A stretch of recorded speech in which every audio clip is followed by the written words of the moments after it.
Hi, I'm Kevin, a speech-language pathologist here at Super Duper Publications, and this is Auditory Adventures Activity Pack. Now this set will include 8 laminated open-ended games, we have 4 token games, 2 barrier games, and we even include bingo and lotto games. And we'll use this Auditory Adventures kit to work with students for their Auditory Association, Auditory Discrimination, their memory, and as well as their auditory reception skills. Now, each of these activities will be broken down into those 4 categories.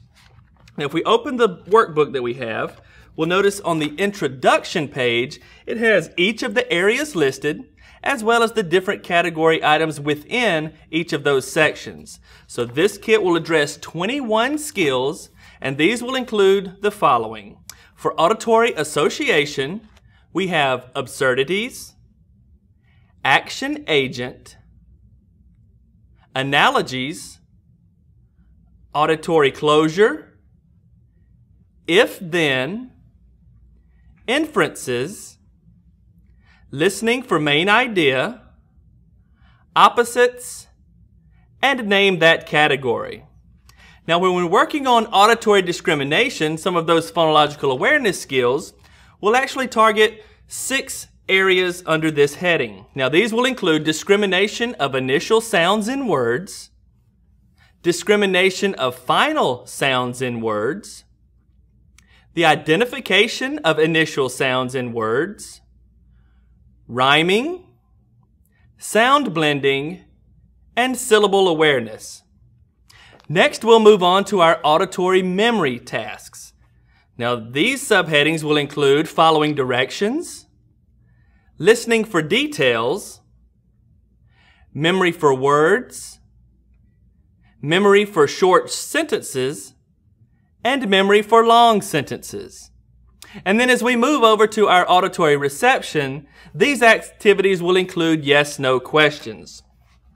So when we look at all the variety of games that we have laid out on the table, we just have to wonder where to begin or what task we want to use when working with these skills. Now, we may choose to do an open-ended game, a bingo game, a barrier game. It's up to you as far as how you want to work with your students on their auditory skills. Now, we do include packs of crayons so the students can color on the boards. We have our chips so the students can use those for reinforcement and motivation when they're playing the games. And of course, we have our markers here for use during gameplay when they're using these activities. Now, back to our workbook, let's take a look inside at some of the activities that we have. Now, you'll notice when we first open the book, we have our table of contents. Now, this is going to be a quick guide so that we can jump straight to the items that we want to use in the skill area for that session.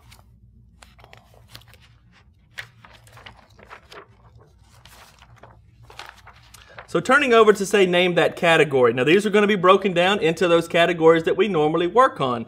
We have body parts, colors, names, food, etc. So whatever you want to work on as far as categories, we actually have 2 pages for you to target that skill. But say we want to use, say, following directions, or let's do opposites. So for opposites, we'll turn over, and you'll notice also that the title is going to be at the top. And then we also have a recommendation for materials. You can actually use the open-ended game boards, the boards numbered 1 through 12, and the game pieces. So it kind of gives you a hint on the materials to use while you're teaching this skill. And of course, for opposites, example number 1, the tall man is walking.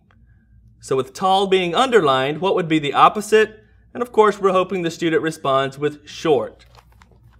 Say you're wanting to target following directions. Well, we can go right to our table of contents. Following directions will be on page 22.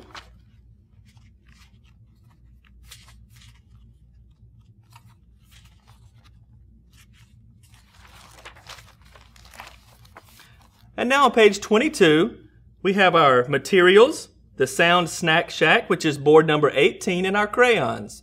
So now that we have those in place, we can read our directions.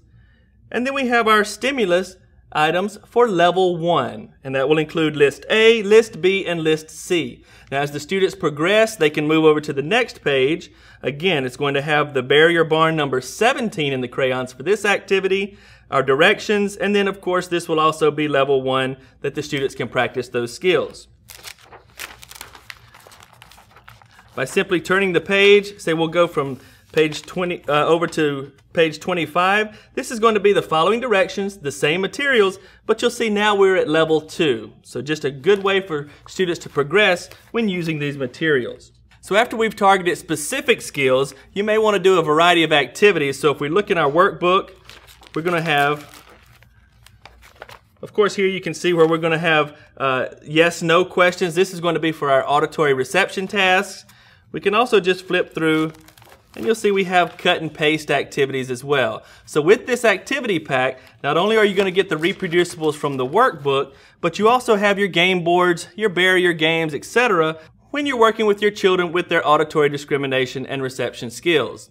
So if you'd like to learn more about the Auditory Adventures Activities Pack, please visit our website, superduperinc.com, and even check out our Facebook page. We would love for you to share your thoughts and ideas on how you could use this product with your students.